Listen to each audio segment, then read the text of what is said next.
Authors Sandy Franks and Sara Nunnally have chosen a loaded word for their title, barbarian.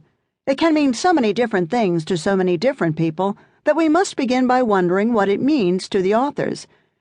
In anticipation of the next 1,000 words, the answer is, I don't know, but I can take a guess.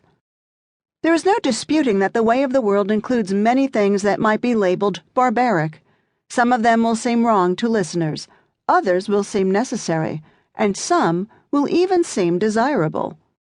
Most of the civilized world felt that waterboarding a prisoner was not only reprehensible, but illegal and barbaric. Former U.S. President George W. Bush, however, said that he was glad he had allowed it. And how about Goldman Sachs' handling of its credit derivatives?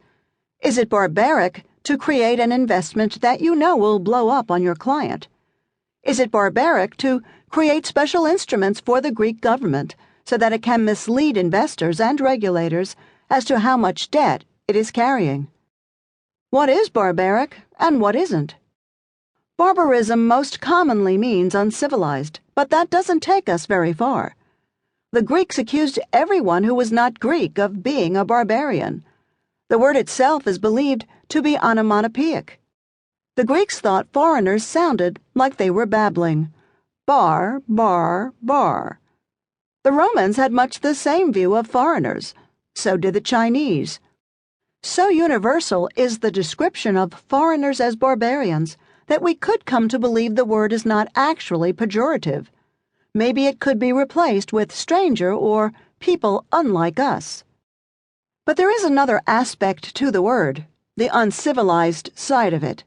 This kind of barbarian is not just foreign, either to the Greeks or to the authors of this book, nor is he the innocent savage of Rousseau's imagination. This barbarian is the fellow you don't want to meet in the jungle or in the boardroom. He will ambush you in the forests of Teutoburg, throw you down a well in Calcutta, or rip you off with hedge fund fees.